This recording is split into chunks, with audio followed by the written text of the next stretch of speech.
En este viaje nos perderemos por la soleada y larga Costa del Sol.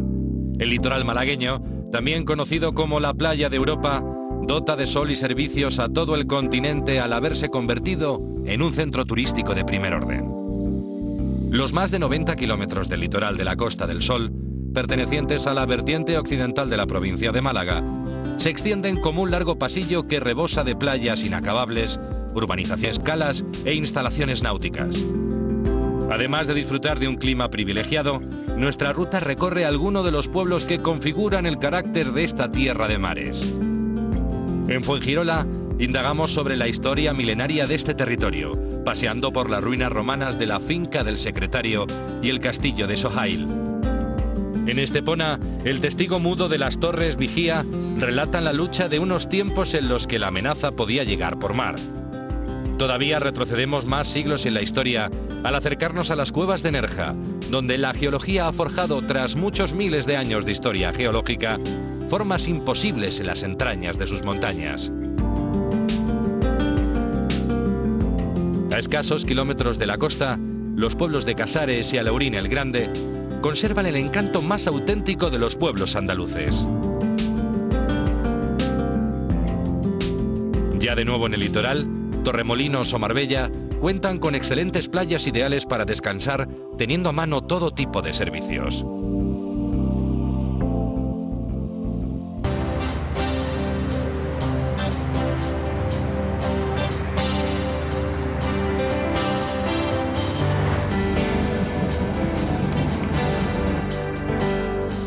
Iniciamos nuestra ruta por la Costa del Sol disfrutando del trayecto. La mejor manera de realizar este desplazamiento desde Madrid es coger un tren, ya que en un tiempo récord llegamos a nuestro destino, Málaga. Durante el viaje aprovechamos para leer la prensa, disfrutar del paisaje y comer algo antes de llegar a nuestro punto de inicio, descansados y con ganas de continuar el viaje.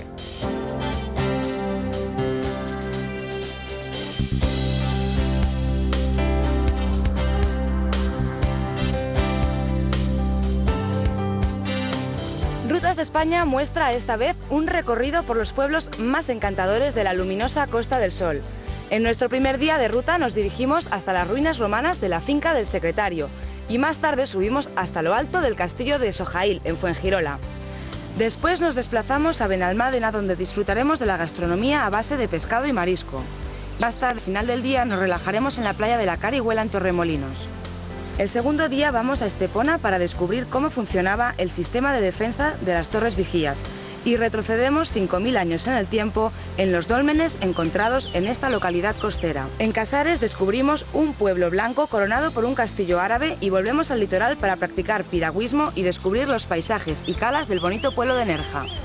En nuestro último día de viaje no abandonamos la localidad de Nerja, ya que queremos ver el tercer monumento más visitado del país, las cuevas de Nerja con sus impresionantes estalactitas y estalagmitas. Después nos desplazamos a Alaurín el Grande y nos acercamos a conocer el molino de agua morisco de esta población, situada entre la Sierra de Mijas y la de Guadalhorce. Acabamos nuestro recorrido en la turística ciudad de Marbella, visitando la villa romana y la basílica paleocristiana. Iniciamos nuestro viaje por la Costa del Sol dirigiéndonos a Fuengirola, un pueblo que cuenta con destacado patrimonio histórico, en el que se destaca el yacimiento arqueológico de la finca del Secretario. Se trata de un asentamiento de ruinas en el que se han encontrado unas termas y una antigua factoría de salazón. Nada más pasar por el pabellón de la entrada, nos encontramos con lo que en otros tiempos fuera una sala de despiece, convertido hoy en una explanada que señala sus límites con árboles. Justo al lado se encuentran las piletas, donde los romanos introducían el pescado cubierto de sal. Se encontraron un total de 8, situadas al lado de una pequeña sala que debió cumplir la función de almacén. En el mismo recinto se encontraron también diversos hornos de cerámica, indispensables para fabricar las ánforas necesarias para transportar el pescado con el que se comerciaba.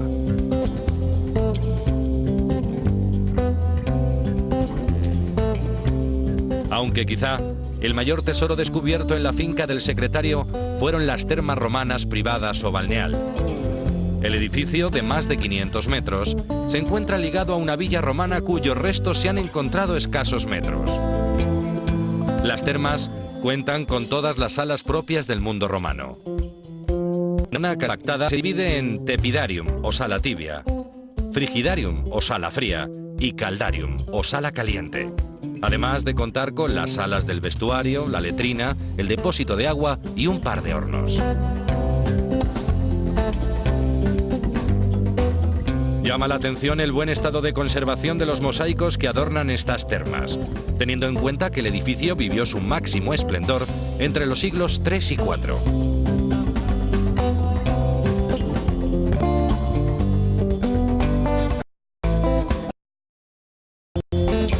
Otro de los atractivos que ofrece la finca del secretario al visitante es la recreación del jardín de una villa romana.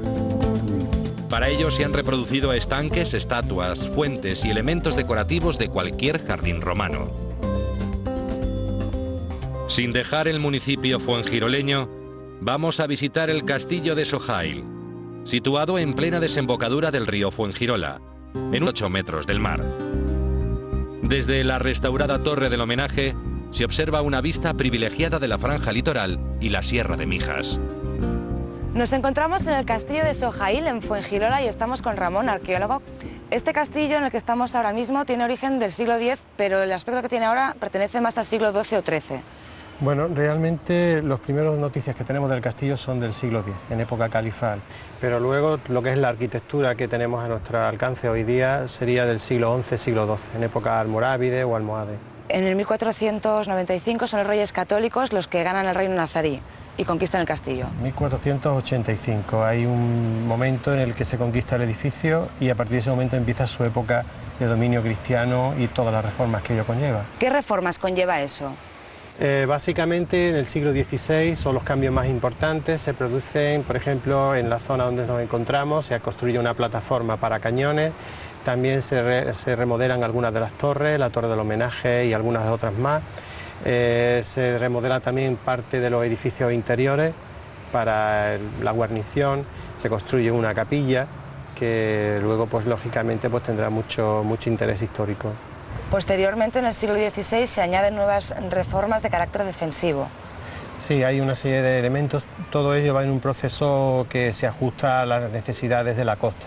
Estamos en una zona de defensa permanente, es una zona deshabitada y de continuo riesgo, piratería, y por eso se requieren reformas sólidas e importantes, ¿no? Se refuerza la fachada que da al mar, las baterías de cañones y una serie de elementos que lo que permiten es que el castillo esté mejor preparado para esa defensa y que haya un número de hombres adecuado, ¿no?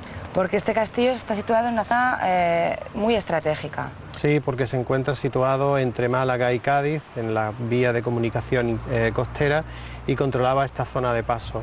Estaba comunicado con torres vigías y también permitía el control del río que tenemos justo a los pies del castillo, que era navegable, por lo menos lo fue hasta los primeros años del siglo XV, ¿no? ¿Con qué material se construyen los muros y las murallas? Los materiales son básicamente el tapial y la mampostería. Es en el siglo XIX cuando tiene lugar un acontecimiento de gran importancia para el castillo. Sí, dentro de lo que es la Guerra de la Independencia, el castillo va a ser ocupado por una guarnición de polacos que venía con el ejército francés. Ocuparon el castillo y estuvieron durante varios años residiendo aquí, y los habitantes del castillo se trasladaron a Fuengirola, lo que era la primitiva aldea que luego daría pie al municipio actual. El patio del castillo tuvo en su día muchísima importancia porque ¿qué tipo de instalaciones había dentro? Bueno, el castillo tenía diferentes edificios interiores en los cuales pues estaban lógicamente las estancias donde residían la guarnición, los soldados, los oficiales. Luego también estaba una pequeña residencia para el alcaide y luego estaba la capilla, la casa del cura y una serie de almacenes, caballerizas, etcétera, ¿no? Una serie de dependencias de otra índole, ¿no? Este mismo patio, que en su día tuvo una importancia muy grande, tiene hoy también mucha importancia porque se ha reutilizado el espacio para hacer festivales y actos culturales de todo tipo. Efectivamente, lo tenemos en uso prácticamente el año está lleno de actividades, pero fundamentalmente en verano, donde está el Festival Ciudad de Fuengirola, un festival musical, y luego hay otra serie de eventos culturales a lo largo del año, exposiciones, etcétera, etcétera. Está en un enclave privilegiado delante de la playa del castillo y recomendamos a todo el mundo que lo venga a visitar. Muchas gracias. A vosotros. Gracias a la rehabilitación del castillo en 1989, la fortaleza de Sohail se ha convertido en un centro cultural.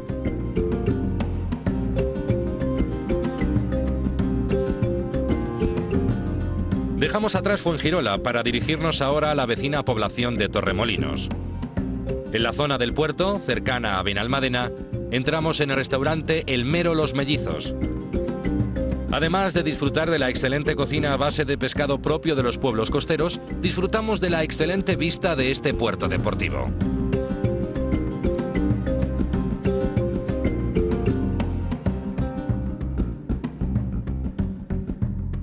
Nos encontramos en el restaurante El Mero Los Mellizos y estamos acompañados del maître, Pepe Morillo. ¿Qué tal? Encantado. Explícame cuál es la tradición gastronómica propia de esta zona de la Costa del Sol. Pues aquí, como todos los puertos de mar, pues el pescadito es lo principal, el pescado y el marisco. Precisamente son los platos que tenemos delante. Explícame, la fritura malagueña. Esto es una fritura a base de pescadito frito de aquí de la bahía, unos poquitos de chanquetes, un poquito unas pijotillas, unos boquerones. Bueno, se varía según el pescado que hay del día, ¿no? Es muy típico de aquí, se fríe con un buen aceite y se le da un punto a la fritura muy buena. Sígueme explicando, ¿qué más tenemos? Luego tenemos la parrillada de mariscos, es todo de aquí también, de la bahía, desde Estepona hasta Vélez Málaga. Y luego tenemos la dorada, va al horno con unas patatas, unos pimientos, unos tomates, está muy rica. Y luego el arroz con bogavante, que esto sí es típico de aquí, sobre todo del Mero, ¿no? La base es el bogavante, es una roca como cardoso. La base es el bogavante, pero también lleva unos trocitos de rape, lleva unos mejillones, lleva una gambita, lleva una almeja de aquí de Málaga y todo eso le da un saborcillo, es un plato muy rico, típico del Mero Los Mellizos. Finalmente, Pepe, ¿cuál es la tradición gastronómica propia de este restaurante? Esto empezó con el puerto, ¿no? Cuando se hizo el puerto, empezó esto, pues eso, vendiendo un poquito de pescado frito, un poquito de pescado a la plancha, unos arroces, y ya pues fue subiendo a medida que iba viniendo más gente, iba cediendo más gente al puerto, pues fuimos subiendo la calidad no la calidad de los platos, pero sí la variedad. Y aquí está, para el buen gusto de ustedes. Pues realmente para todos aquellos amantes del pescado y los mariscos es uno de los mejores sitios a los que pueden acudir. El mejor. La gastronomía de la Costa del Sol se nutre de la evolución de la tradición del pescadito frito. Y hoy son los frutos del mar los protagonistas de una buena mesa.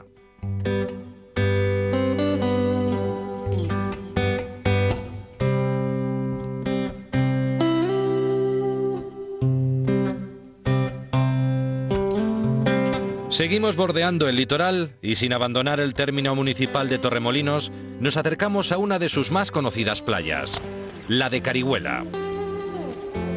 Torremolinos, en otros tiempos un pueblo de pescadores y molineros, se ha convertido hoy en un destino turístico de primer orden. Si hubiera que fijar un punto en el mapa en el que situar el boom turístico de la Costa del Sol en los años 50, este sería seguramente el pueblo de Torremolinos. El lugar más indicado para disfrutar de la fritura malagueña a base de pescadito sigue siendo el paseo marítimo. La playa de la Carihuela, en otros tiempos un barrio de pescadores, es visitado en la actualidad por miles de turistas cada año que disfrutan del mar y de las buenas temperaturas. Sus largas y anchas playas se encuentran siempre animadas y cuentan con todas las instalaciones que un veraneante puede desear.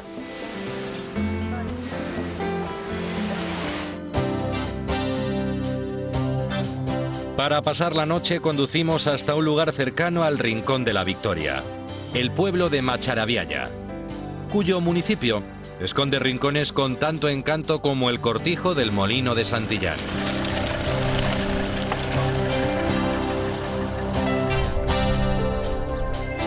Se trata de un lugar ideal para pasar unos días de descanso a pocos kilómetros del mar, pero rodeado de naturaleza y sin agobios.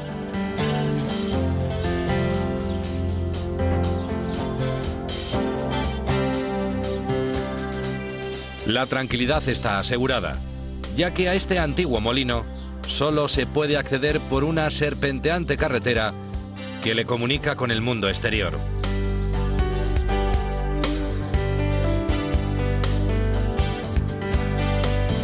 El hotel fue construido siguiendo estrictamente los patrones de la arquitectura de un cortijo, utilizando piedras, tejas y cal pura.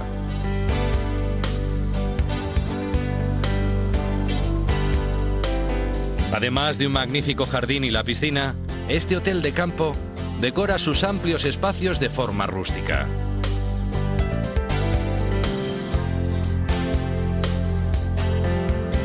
Ni que decir tiene que las vistas desde cualquier habitación son mágicas.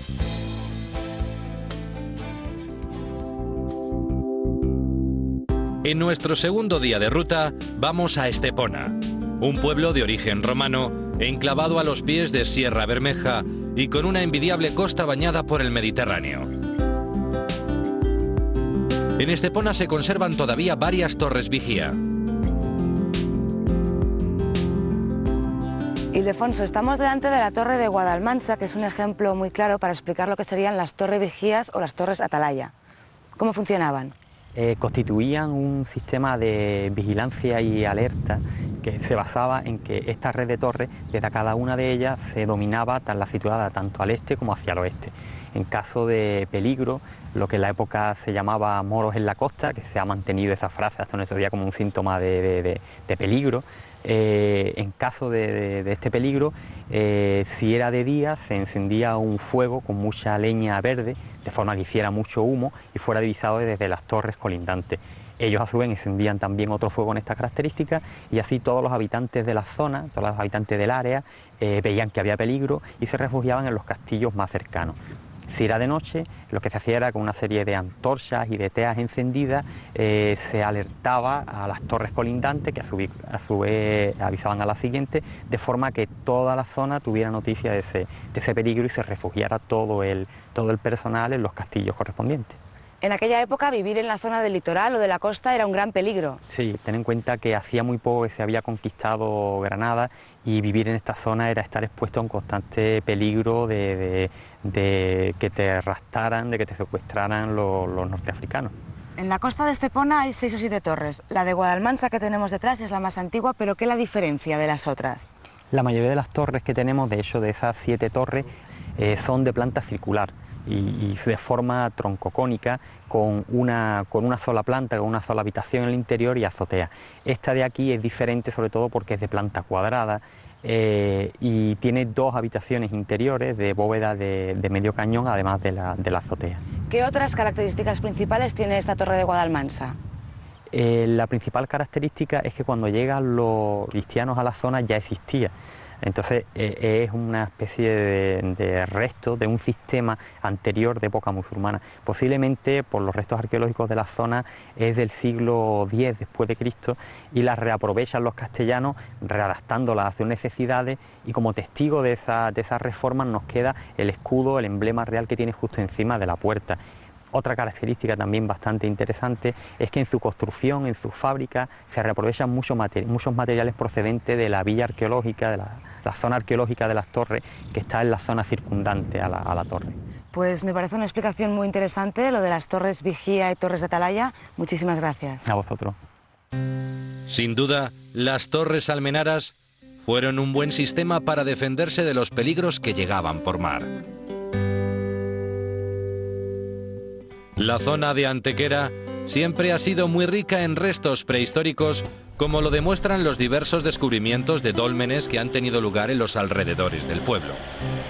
Nos desplazamos hasta el recién inaugurado Centro de Interpretación de la Necrópolis Megalítica de Corominas, situado a las afueras de Antequera. El edificio está construido recreando un gigantesco dolmen que consta de un atrio o entrada, un corredor y una cámara final. La cantidad de las construcciones megalíticas encontradas en la zona demuestran que este territorio debió ser de gran importancia y sacralidad para nuestros antecesores durante cientos de años. Los restos que encontramos en su interior pertenecen a 2 tipos de patrones funerarios diferentes muy separados en el tiempo. Los primeros y más antiguos son utilizados como tumbas colectivas, mientras que los más modernos, de hace 2000 años, han cambiado ya su rito funerario y los entierros son individuales. En el interior de estas enormes tumbas de piedra se encontraron diversos restos humanos, así como útiles de la vida diaria, que nos informan del grado del desarrollo de esa sociedad neolítica, que vivió en esta zona de la Costa del Sol hace de 3000 a 4000 años.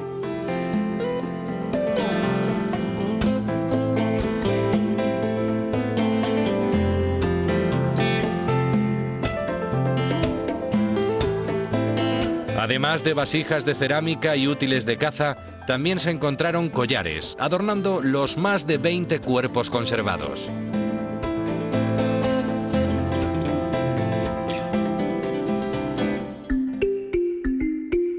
La fama de la belleza de Casares hace que lo elijamos como nuestra próxima parada del día. La primera impresión no nos decepciona. Para conocer el sabor más auténtico de un típico pueblo andaluz, lo mejor es venir a visitar Casares. Este pueblo, rodeado por las sierras de la Utrera y Bermeja, está encaramado en lo alto de un cerro. En la parte más elevada, un castillo árabe del siglo X domina todo el conjunto de esta villa llena de luz. La villa de Casares se extiende en la ladera de un cerro coronado por las ruinas de un castillo árabe y los restos de la muralla. Se trata de un pueblo que conserva su encanto más genuino. Caminando por las calles de la zona alta del pueblo, enseguida nos encontramos con uno de los antiguos accesos de la muralla, con una típica entrada en recodo.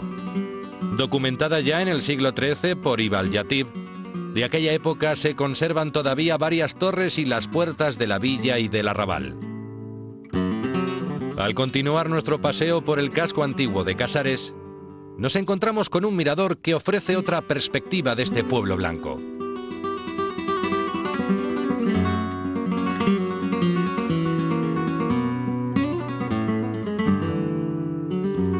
El recorrido por sus empinadas callecitas encaladas resulta muy agradable gracias al colorido y frescura que aportan los innumerables tiestos de geranios y plantas que crecen en sus calles.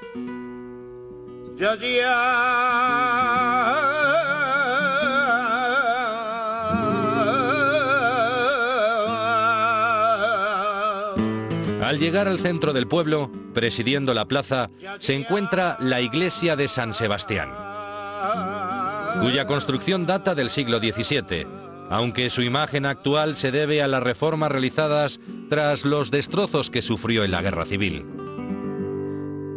En esta iglesia, de una sola nave y fachada con arco de medio punto, se venera a la Virgen del Rosario del Campo. Los vecinos de Casares celebran en el tercer domingo de mayo el traslado de su Virgen a la antigua ermita, procesión que reúne a numerosos fieles en las estrechas calles de este pueblo con fama de bello.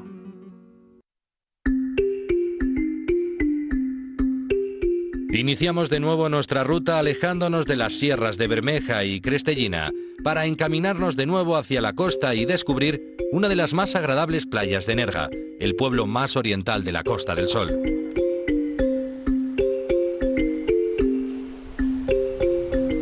Este famoso centro de veraneo presume de sus limpias playas cercanas al Parque Natural de Sierra de Almijara.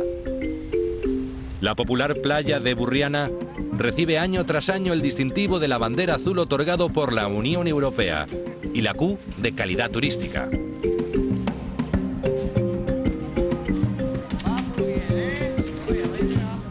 Muchos de los visitantes no se conforman con un día de relax al sol, y la oferta en actividades y deportes de aventura es amplia.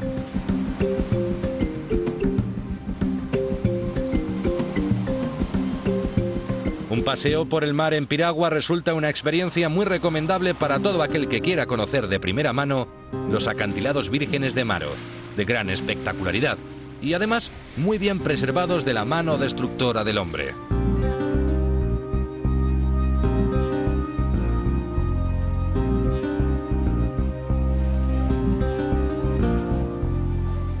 Las excursiones con piragua permiten acercarse hasta lugares insólitos como la Cueva de la Virgen, donde el fuerte oleaje chocando contra la roca la ayuda de un monitor experimentado en algo imprescindible.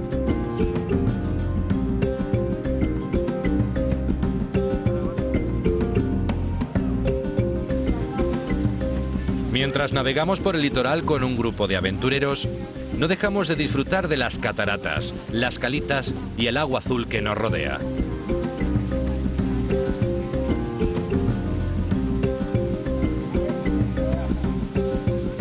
La técnica de la piragua es muy sencilla y tan solo hace falta mantener el ritmo remando mientras resbalas sobre las olas del mar.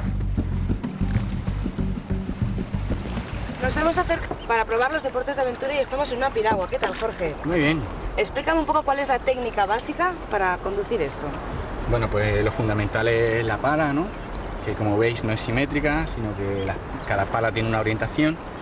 Y bueno, lo más complicado es cogerle el truquillo para girar la pala cada vez que debemos de introducirla en el agua, ¿no? A la vez que hacemos el avance, debemos de girar una de las muñecas para tener la inclinación correcta para empujar el agua. Jorge, este tipo de deporte lo puede practicar todo el mundo. Efectivamente, es una actividad que puede practicar en familia, pareja, a nivel individual. El nivel que se pide es básico, vaya, que no... La idea es que, como ya habéis visto, hacer una pequeña introducción en tierra y luego una práctica aquí en el mar. Hemos salido de la playa de Burriana, es una playa muy turística, suele venir mucha gente. Pues sí, la verdad es que, luego veréis que es difícil hasta coger sitio en la playa. La utilizamos porque se encuentra lindando con el paraje natural de los acantilados de Maro y para nosotros es una buena plataforma para empezar la actividad. Explícame qué tipo de flora y fauna encontramos aquí en los acantilados de Maro. Bueno, pensar que los acantilados es un paraje natural que abarca tanto una zona terrestre como acuática, ya es enorme, ¿no? Tanto aquí hay muchísimos buceadores que vienen para ver todas las especies subacuáticas que podemos encontrar, pero en la zona terrestre pues podemos encontrar el zorro, incluso aprovechando los acantilados, pues a veces se ven halcones. Lindando con este paraje nos encontramos con el Parque Natural de Sierra Tejeda Almijara. En el recorrido que hemos realizado desde que hemos salido con Piragua, hemos pasado por una cueva y después por unos acantilados. ¿Qué nombre reciben? La cueva en la que nos hemos metido es la parte acuática de la cueva, es la Cueva del Toro, y luego tiene una zona que es más espeleológica, que se puede hacer un recorrido andando de 1 hora más o menos de duración. Y luego hemos pasado por una zona con una cascada que se llama la cascada de la Doncella, y que es agua que antiguamente venía de arroyos, últimamente pues es el agua sobrante del regadío de los distintos invernaderos que hay en el paraje. Porque ese agua del arroyo del que me hablabas, que cae de los acantilados, creo que antiguamente lo utilizaban los pescadores para ir a beber agua. Hombre, el agua dulce en el mar siempre ha sido un problema, ¿no? Y entonces, antiguamente que eran arroyos, pues no había ningún problema. El agua corriente, como se dice, no mata a la gente, ¿no? Pues ahora que ya hemos explicado exactamente la técnica y un poco el paraje que nos envuelve, ¿por qué no vamos a visitarlo nosotros mismos? Muy bien. Venga.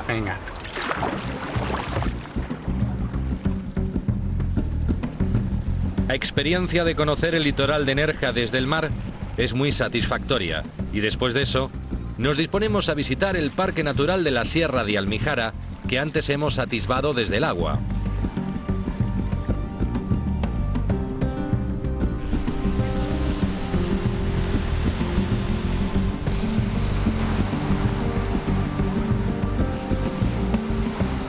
El pueblo de Nerja, a tan solo 50 kilómetros del Al, resulta muy atractivo para los turistas, no solo por su gran mirador conocido como el Balcón de Europa y sus magníficas playas y casi vírgenes calas, sino por el paisaje tupido y verde que encontramos al adentrarnos en la montaña.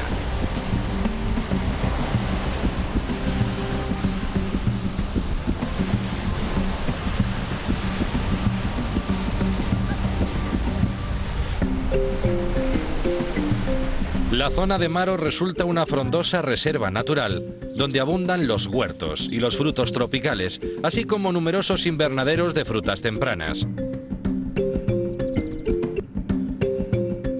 Si nos adentramos algo más en la sierra, enseguida vemos desde lejos la fabulosa construcción del Acueducto del Águila.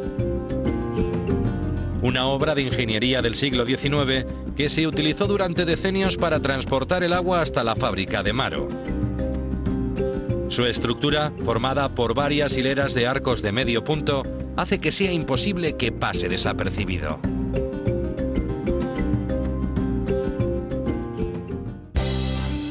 De vuelta a Nerja, nos adentramos en el centro de la ciudad para conocer algunos de los lugares más visitados de este pueblo, considerado la capital turística de la Axarquía.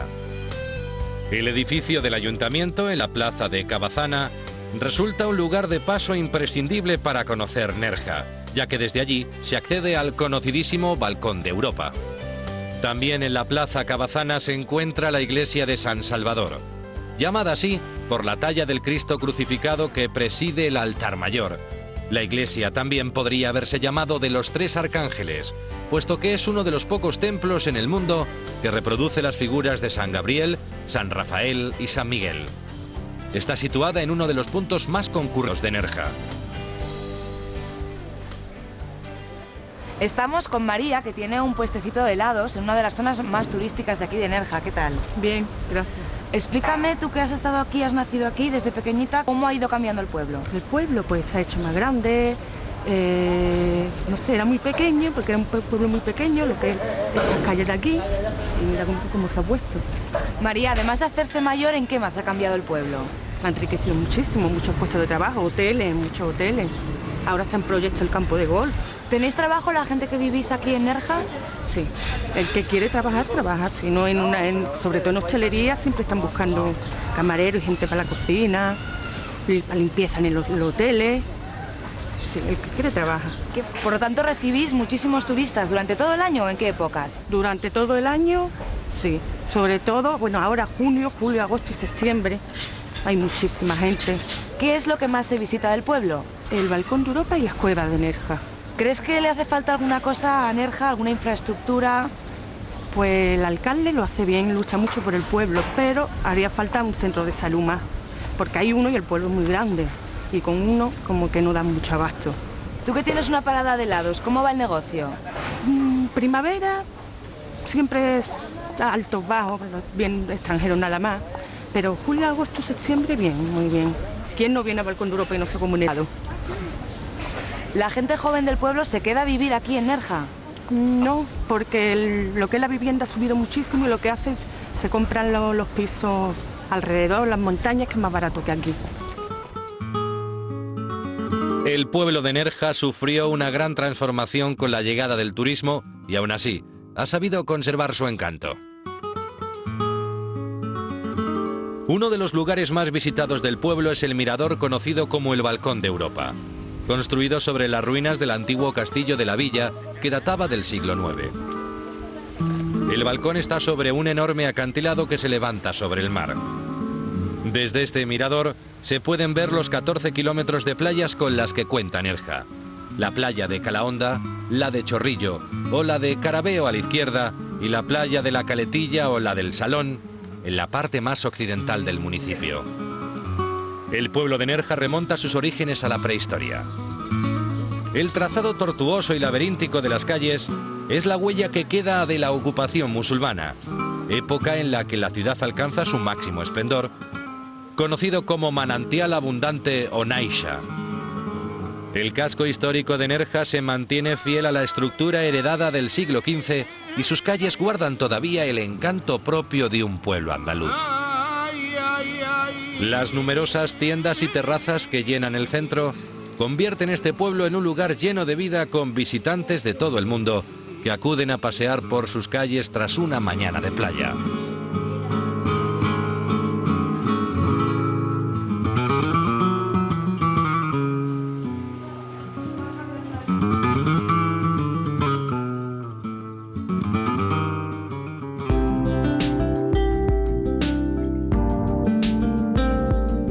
En nuestro tercer día de viaje, todavía nos faltaba una maravilla más por ver en Nerja. Y es que se puede afirmar con aplomo que sus cuevas son, con diferencia, su atractivo turístico más visitado.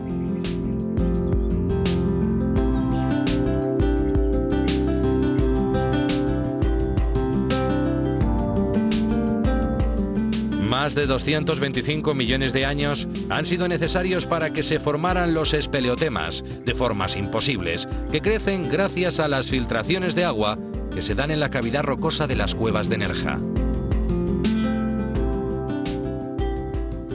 Nos hemos acercado hasta las cuevas de Nerja y estamos con Antonio, que es director y conservador del Centro de Investigación. ¿Qué tal? Hola, buenos días. La primera pregunta inevitable cuando ves estas impresionantes formaciones rocosas es ¿cómo se ha producido esto? Pues la cueva se formará aproximadamente unos 250 millones de años, la época de los dinosaurios, eso lo entiende todo el mundo. Estaba en el fondo marino, era un fondo marino de tipo de caliza, como si fuera la cal, y surge un terremoto, un movimiento sísmico, y se levanta una cordillera, que es la cordillera en la que estamos nosotros, en la Tejeda Almijera, y se forma una inmensa cordillera de caliza. empieza a llover muchísimo, pero muchísimo en cantidad, no como ahora, y se va produciendo un hueco en el interior de la montaña. Ese hueco es lo que conforma el volumen que tiene actualmente toda la cavidad, que es aproximadamente unos 300.000 metros cúbicos. ¿Qué elementos son necesarios para que se den unas formaciones de este tipo? Tiene que ser una tierra, por llamarla de alguna manera, ¿no? Una roca que sea soluble con el agua y se produzca un intercambio químico. Evidentemente esto es la cueva, en su gran mayoría es una caliza dolomítica y eso permite que se disuelva con el agua. ¿De qué manera se descubrieron estas cuevas? Las cuevas se descubren en enero de 1959, 5 niños de una pedanía de Maro, que está aquí enfrente. Desde el año 59 que fueron descubiertas, ¿qué acciones se han llevado a cabo y cómo se han acondicionado al público? En un año prácticamente, sí, desde 1959 a 1960, que es cuando se celebra el primer festival de música y danza, pues se hacen toda la obra, es decir, se hace la entrada actual, un gran movimiento de tierra, se hace una adecuación de los pasillos para que la gente haga el recorrido por la zona turística. Durante la visita los guías turísticos suelen especificar las formas de algunas de estas estalactitas. ¿Me puedes explicar un poco cuáles? Aquí en esta sala podemos observar pues, la bota, que es una columna, en la unión de una estalactita y una estalagmita, que tiene la figura de una bota, o por lo menos eso se le dice a la gente. Hay otro espelotema que se le llama la Torre de Pisa, porque tiene la misma forma. Otro espelotema que parecen fantasmas. Hay incluso unos espelotemas justo detrás mía, que son los guros o piletas, que son una especie de cazoletas donde se almacena el agua, un espelotema muy curioso. Hay otros que son pues banderas, y después hay una serie de elementos que me llaman la atención porque son elementos que tienen que ver con la gastronomía, ¿no? Están los huevos fritos, los macarrones. Además de la importancia geológica de estas cuevas de Nerja, también se han encontrado numerosas pinturas rupestres. Y está declarada bien de interés cultural efectivamente por las manifestaciones arqueológicas, tanto desde el punto de vista de habitaciones y gente que vivía aquí hace 25.000 años, como por las representaciones pictóricas que han hecho aquí. La cueva de Nerja se puede distinguir como una gran catedral con dos santuarios, ¿no? Que pertenecen a dos periodos distintos. Las cuevas de Nerja son el tercer monumento más visitado de España y la primera cueva en número de visitantes. ¿Cuántos recibís cada año? Pues aproximadamente unos 500.000 al año, desde que se inauguró. Antonio, precisamente la sala que nos encontramos ahora se conoce como la Sala del Ballet porque se celebra cada verano un famoso festival. Efectivamente, el Festival Internacional de Música y Danza de la Cueva de Nerja, que este año coincide con el 48 aniversario de la celebración del festival. Cuando se inaugura la cueva, lo primero que se hace es un festival y desde entonces se viene celebrando tradicionalmente en el mes de julio y durante aproximadamente 4 o 5 días, nunca más de 6 días, para preservar el clima que tiene la cavidad. Realmente la cueva es impresionante, muchísimas gracias. Muchísimas gracias a vosotros. La cueva de Nerja merece una visita atenta y una parada en algunas de sus más espectaculares salas, como la de la Cascada o la del Cataclismo, donde se puede admirar esta obra arquitectónica de la naturaleza.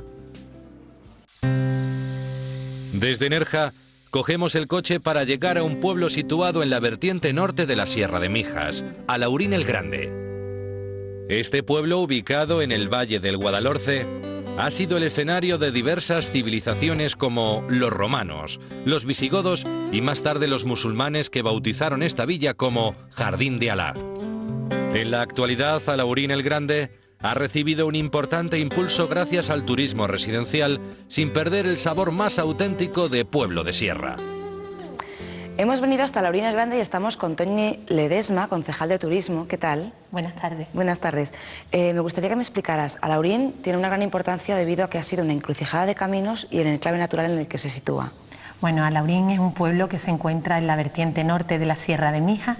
Es un pueblo de unos 23.000 habitantes aproximadamente y que está rodeado por una parte por una sierra de pino, la Sierra de Mijas, y por otra parte por lo que es el Valle del Guadalhorce y toda una zona de cítricos, naranjas, limones y de huertas.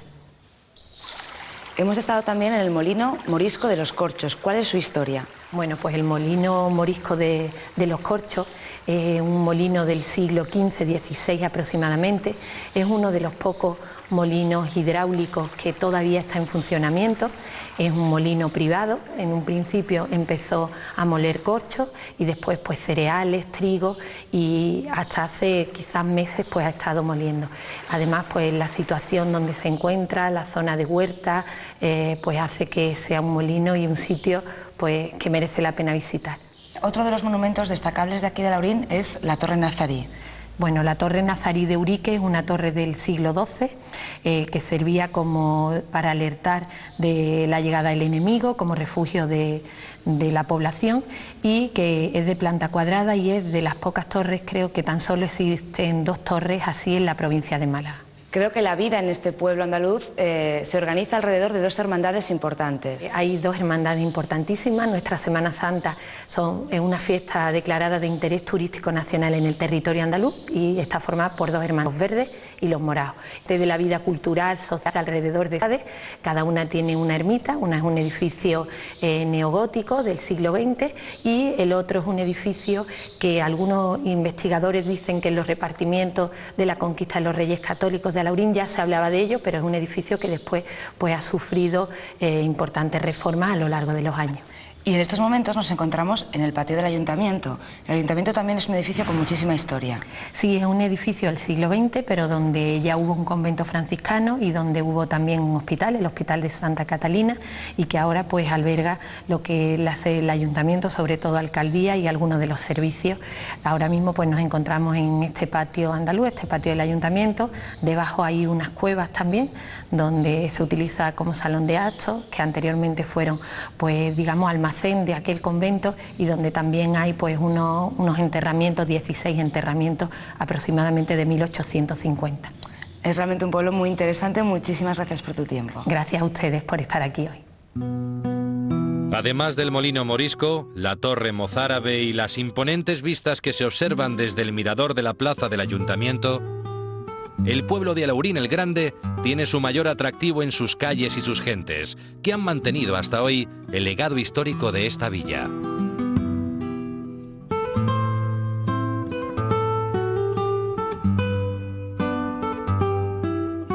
Nuestra última visita del viaje es a la turística ciudad de Marbella, con su inconfundible entrada.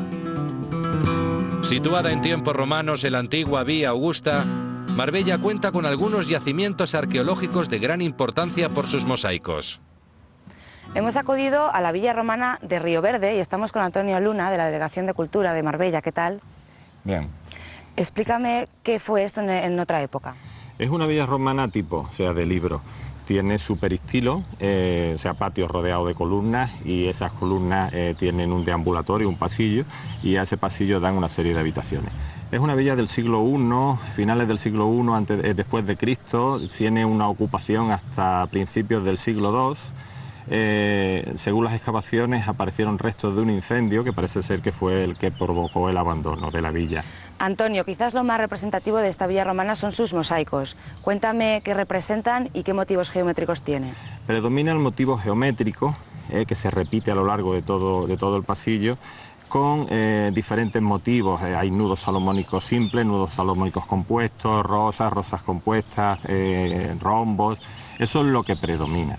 Después tenemos el mosaico más llamativo, que es una medusa o gorgonión, pero no por ser el más llamativo es el más importante de la villa. Después tenemos en orden de importancia, el mosaico de delfines y anclas y remos. Son elementos de buena suerte también, estamos hablando también de amuletos. Los delfines siempre se han considerado que salvaban, ayudaban a los náufragos.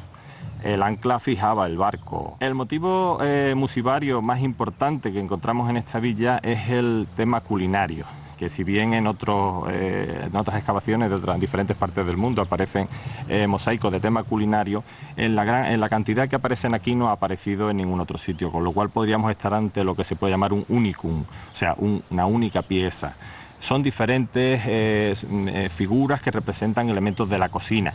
El más llamativo son unas zapatillas. Tenemos peces, tenemos conejos, tenemos costillares, tenemos salmonetes, hay unas trébedes para hacer fuego. Otro de los yacimientos importantes que se conserva en Marbella es la Basílica Paleocristiana del siglo IV. ¿Cómo se construyó? Sí, es una basílica que se construye en el siglo IV después de Cristo. En el siglo VI se produce un maremoto y se destruye parcialmente, se vuelve a reconstruir. De esa época, del siglo VI, es la pila bautismal cruciforme y encuadrada en una forma de pez pisiforme. Y en el siglo VIII empieza a constatarse su desocupación. Es una basílica con 3 naves asociadas a una necrópolis en la que encontramos hasta 200 enterramientos y probablemente si se sigue excavando se encontrarán más. Antonio, pues ha sido una explicación muy interesante y muchísimas gracias. Muchas gracias a vos. De la Marbella más ancestral nos vamos hasta la zona más turística, el paseo marítimo frente a la playa de Fontanilla. La villa se ha convertido en una de las ciudades que más turismo recibe de toda España, gracias a las bondades de sus riquezas naturales que se traducen en un cielo y un mar de un intenso azul. En el paseo marítimo de Marbella nos hemos encontrado con Lili, ¿qué tal? Sí. Y ella es búlgara. ¿Cuánto tiempo llevas aquí en España? Estoy aquí más de 6 años. ¿Por qué viniste a Marbella y no a cualquier otro sitio? En Marbella yo vine porque mis hijos estaban aquí, pero yo trabajaba en Portugal. Pero cuando cogí un mes de vacaciones y venir aquí para ver a mis hijos, me gustaba mucho Marbella, empieza una nueva vida para mí. ¿Qué es lo que más te gusta de esta ciudad?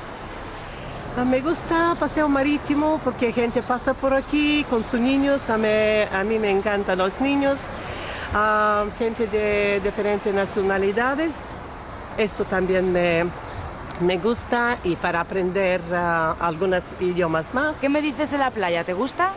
Sí, me gusta la playa de Marbella, pero esta parte especial no es tan bonito porque tiene un poquito piedras. Para los búlgaros que vivís aquí en Marbella creo que tenéis algún tipo de asociación.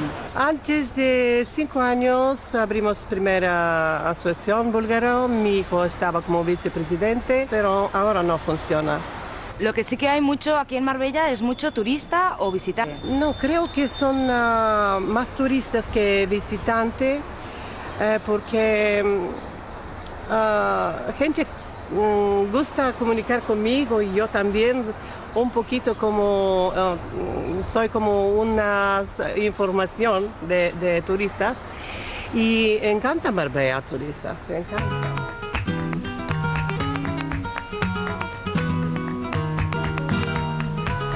El reclamo que ha convertido a Marbella en un punto turístico de importancia mundial son sus playas de arena dorada y su benigna climatología. Esta ciudad malagueña cuenta con 3 puertos deportivos, siendo Puerto Banús el que más fama ha alcanzado.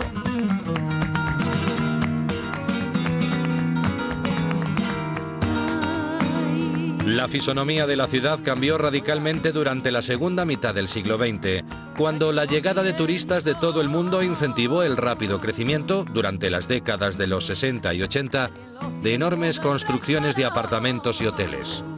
Ya se parece toda la raza mía.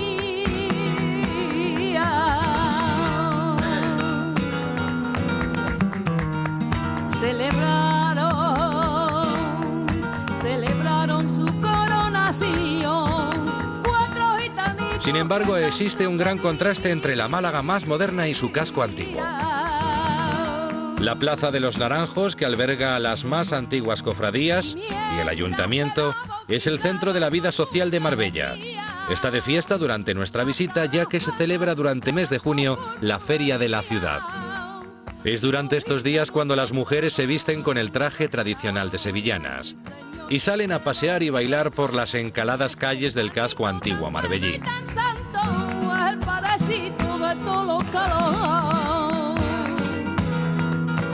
Siguiendo el recorrido por el centro histórico de Marbella, nos encontramos con la iglesia de Nuestra Señora de la Encarnación.